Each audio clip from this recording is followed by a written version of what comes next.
who will also feel much enriched by the opportunity to get to know her and become friends. Without further ado, I'm going to welcome you to a whole completely different kind of presentation.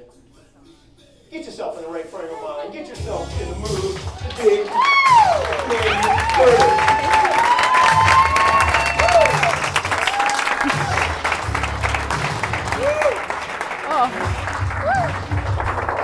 Thank you. Woo. Hello. Oh, okay. Before we start, I'm going to give Tress back her stone. It's supposed to help with stage fright.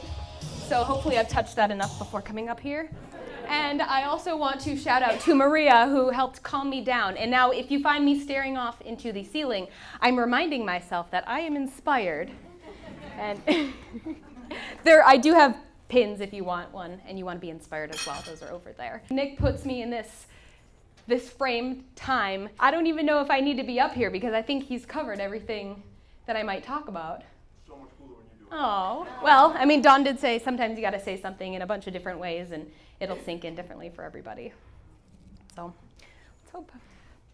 When I was a kid, I persisted in believing in magic for probably far longer than was appropriate. But I felt like I had this special relationship with those entities. Like, the Tooth Fairy and I were pen pals. Every time I'd lose a tooth, I'd write a note and I'd get a response back. And heck, one time, I even woke up to a fully framed certificate stating that I was the coolest 6-year-old. So how could you not want to keep believing in that?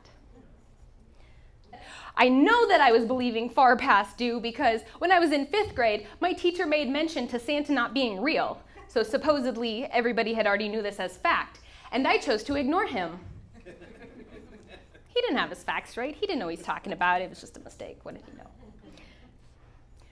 Of course, the time comes where you do find out that everything is not as it seems. But thankfully, when I was 13, The Secret came into my life, and I could be like, yes, magic exists again. Because the universe was like a better version of Santa Claus. If you could say, I'm rich, and the universe, being the genie that he is, would be like, hell yeah, you are. The Secret did change my life. It set me on this path of self-development. Before, I was kind of moseying along, day-to-day stuff, living in default. And then my dad brought home The Secret, and we learned about the law of attraction and the believe, achieve, receive, I don't remember. And so it changed my life and put me on a good path. So I know it works. But as I've been continuing to do that self-development, I've started to get that feeling again, like that feeling when the teacher says Santa isn't real, and you're like, oh, but I want to believe that, I want to believe that. So I've done some digging. And while I don't know that it works in the way that it purports to work, it does work. And I think through doing some research and hanging around with people and reading books, of which I have a lot of recommendations if you're looking, I think I've narrowed it down to why it ultimately works. And I think the formula is this. Our habitual actions create us and create our world. Our beliefs create our habitual actions. And we can change and shape those beliefs.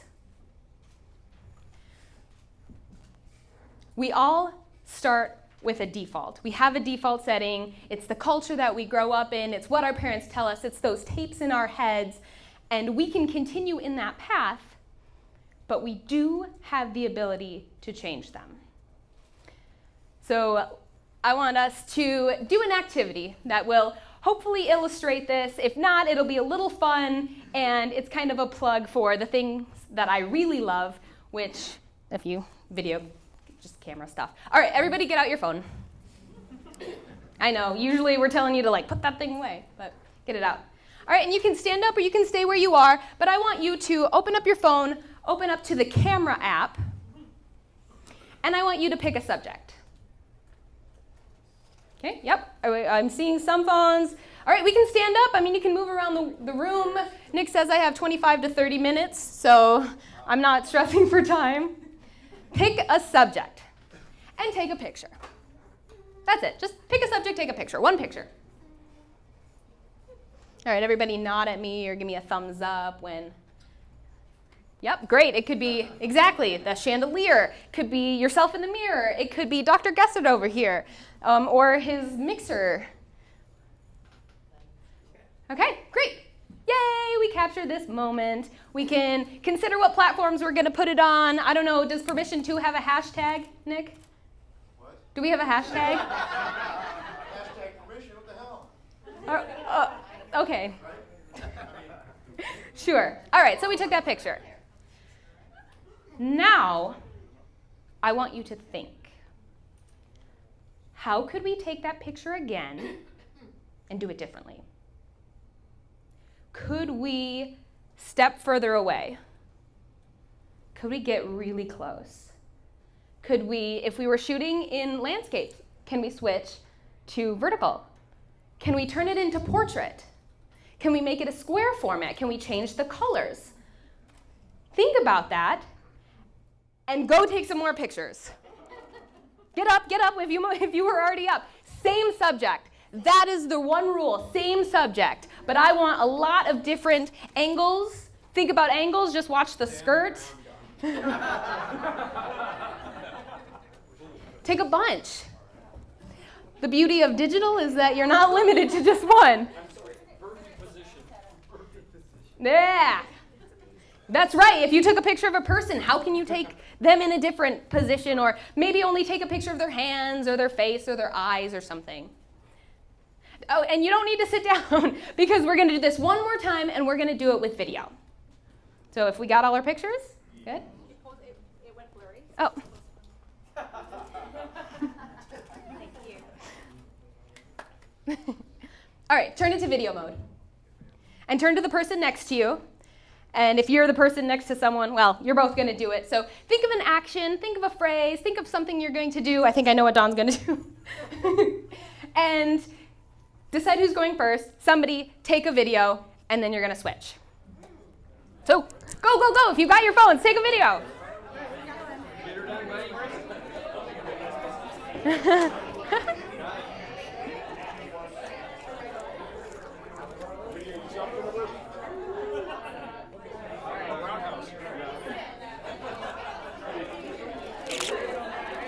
You were just clicking away.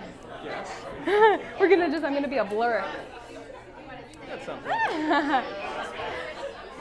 All right, switch if you haven't already switched. Good, good. I didn't even need to tell you to share. Look at yourself, decide if that's going on social media or if that's going in the trash right after this.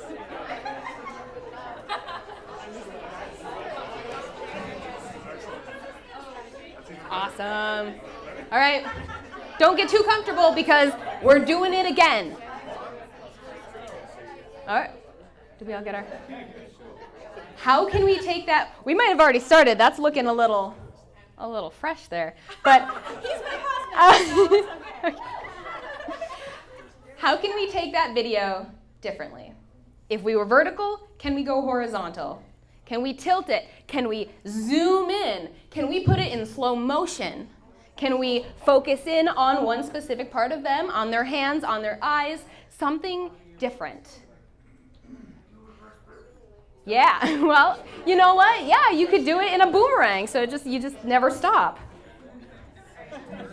All right, take a picture, switch with your partner, do whatever you need to do. Do that video again.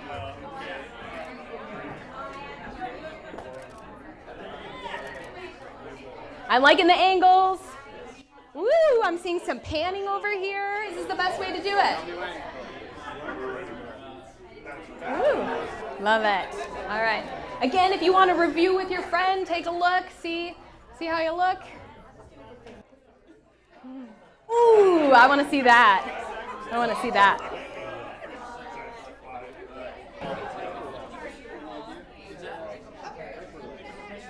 I know we're already doing it, but let's flip through. Go through. Watch that first video, watch that second video. Look through all of those different photos that you took.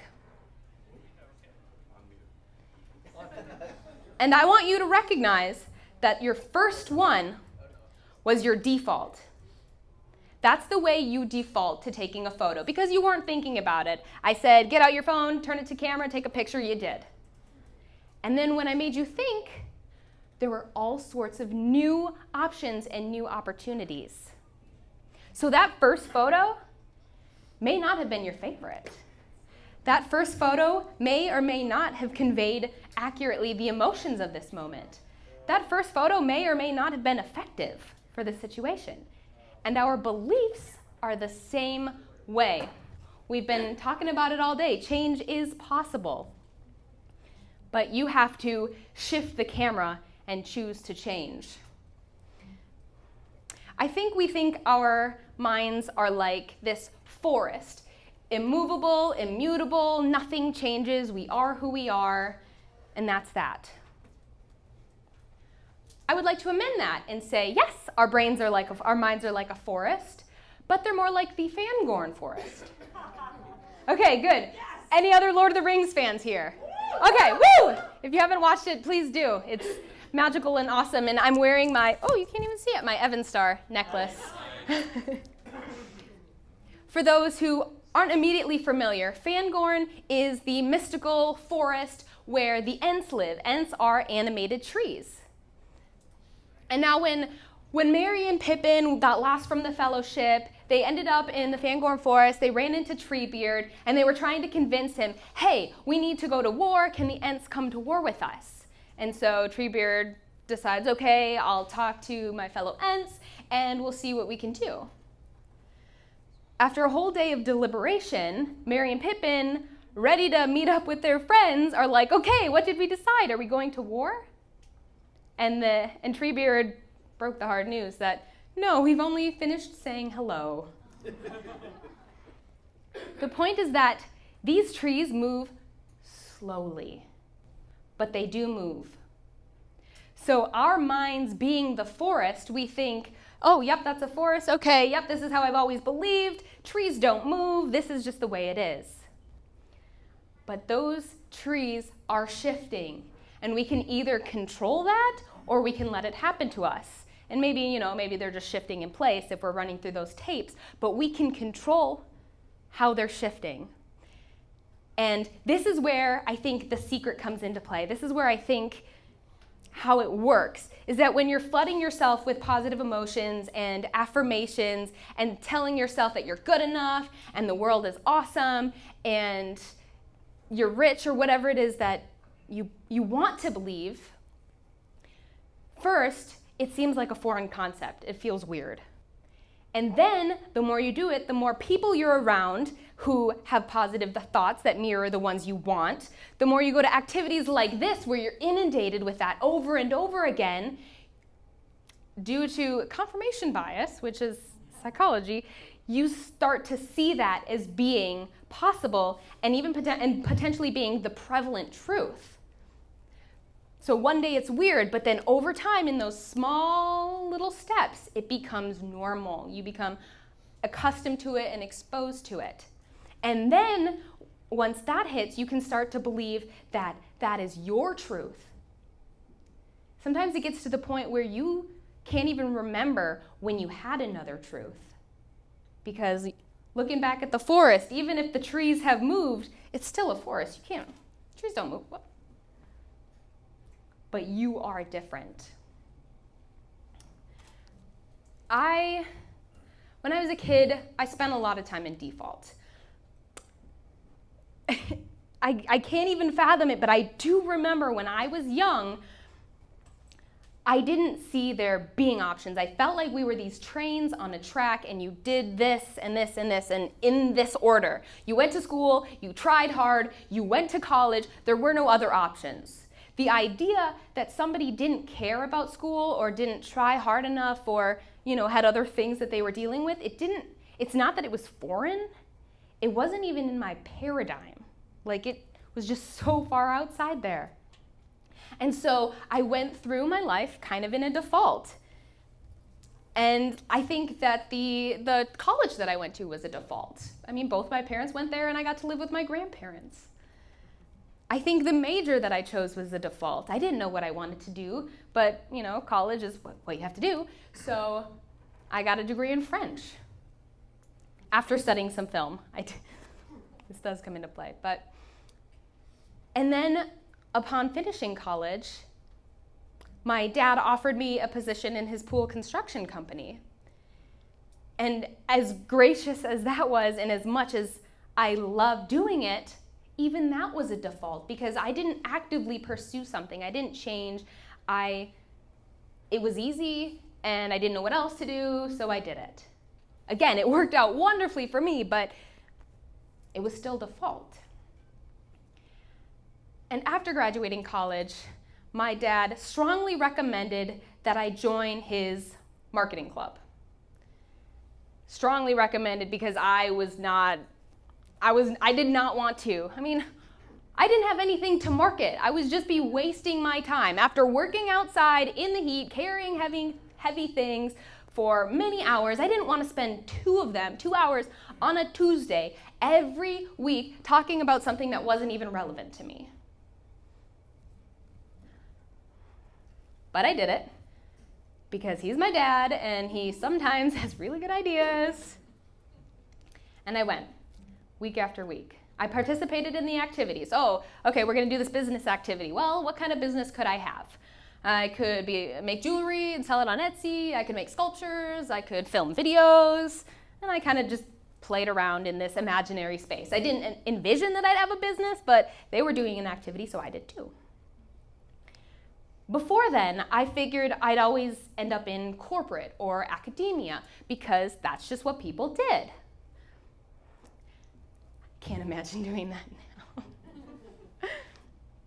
So I went to marketing over and over, and it went through that cycle where first didn't want to. Then it began to seem acceptable. Oh, yeah, people do have businesses. Okay. Then it began to feel like the prevalent truth. Oh, yeah, like everybody I know has a business, so that's not weird at all. That's actually the norm. And this is taking place over 3 years. And then it became, I want a business. And I'm still working for the pool company, but all of this is going on in the background. And so I get started, and people, because in this marketing group, there are entrepreneurs, my dad's friends, and social media, video marketing is starting to get big. And so they're like, hey, we heard you were studying video in college, because I did that a little bit. Can you do a video for us? Can you do a video? Can you do a video? And I do remember, I enjoyed it, but it wasn't immediately like, yes, this is what I want to do. I had to grow into it. I had to slowly shift my default. The ends were slowly moving. One day, I was scooping leaves out of a pool. It was pretty tranquil. It was a nice, temperate fall evening, and I was scooping leaves, and it was great to have my body moving. And all the while, my mind is thinking about, oh, I could do this blog, or I could start a podcast about that, or I could make a video on that. That would be great for my business. I was so jazzed. Until the sobering thought hit that I wasn't going to do any of it. And how did I know this? Because it happened before, over and over. You know, when your body is active, your mind has free reign. But I still had to finish work. And after finishing work and getting home, I would be exhausted. And I know I'd have to get up and do it again the next day. And didn't I deserve to have a break, to sit on the couch, watch Netflix, and eat cookies? I mean, I worked hard. And I realized that I was never going to just trying to motivate myself. I wasn't inspired. I love that distinction if you follow Maria at all. Motivating is when you're trying. I wasn't going to be able to try myself into my business because it hadn't worked in the past and I wasn't doing anything differently and I couldn't think my way through it. And so I decided to be radical and just say, I need to completely shift. I need to stop working for this pool company and go full time. it's not that I had enough clients. It's not that I had enough money. I just knew that I had to change, and I had to get myself in the new situations that would allow me to change and grow further. So on January 1st, 2017, I was in business for myself full-time. Woo. Thank you. If it hasn't been clear, I own Inspired Video Marketing, and that's why there's all these cameras and Inspired. That first day, I spent half of it in bed, listening to an audiobook. And not even a self-development audiobook. It was a fantasy audiobook. And the whole time I was thinking, oh crap, what have I done? What have I done? What am I gonna do? It's not too late. I may be able to turn this around. My dad will probably take me back. And so it was a little bit of a freak out. But eventually I calmed down and I started to ask the question, okay, people do this every day. What do they do? So I brainstormed a few things. I went through what's the worst that could happen? I thought about, okay, what do? They meet other people. They go to networking groups. And that worked out really well for me. Thank you, Nick. And I brainstormed and I thought, okay, what do? They get better and they hone their craft and they try something, and if it doesn't work, they try something else.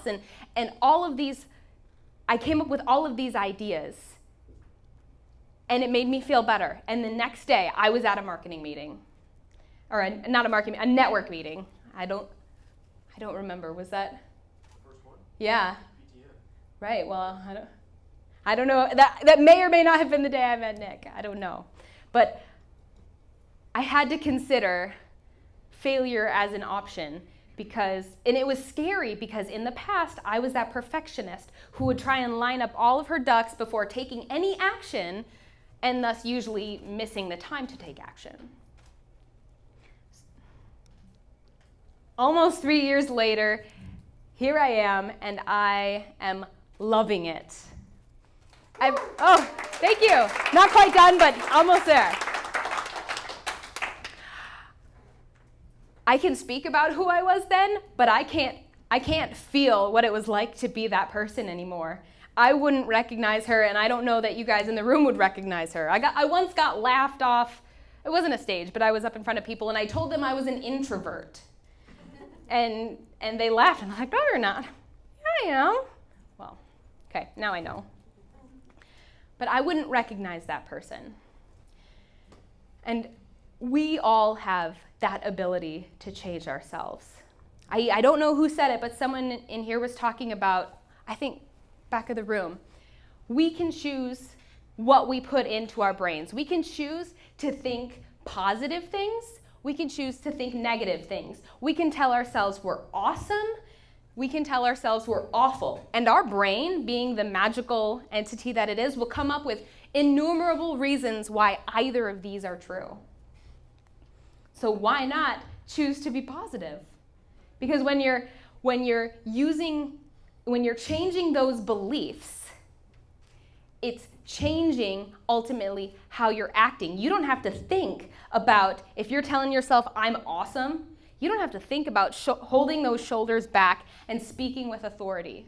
Whereas if you're feeding yourself things like, oh, I suck, I shouldn't be here, you're meek and your shoulders crunch, and I didn't even think about crunching my shoulders. Feeling that feeling of being inadequate just made me draw in on myself. And I think we all know that we do get better results in life when we are present, when we are taking positive action, because we will take action when we feel like we have the power to do so. And our thoughts, how did I say this? Our habitual actions create our reality, our beliefs create our habitual actions, and we can change our beliefs. I think, even though I don't believe in fairy tale magic anymore, I think that's pretty magical, that we have control over who we are and the world that we live in. So I don't know that you need it, but maybe I'm just saying it so I can hear it again. But you have permission to change your thoughts. You have permission to live a life of joy and happiness. You have permission to be the best person you can be, and you all have permission to shift the camera.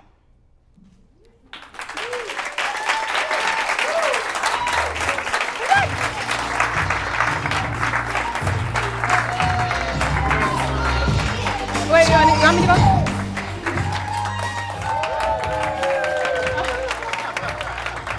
Thank you. Okay, do I get a hug? Man, was that good? Thank you.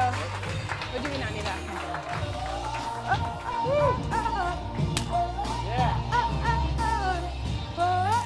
Oh, you did? I love that statement. Thank you so much. Yeah? She's talking to me. I love you looking at me, and I'm like, thank you, I need that.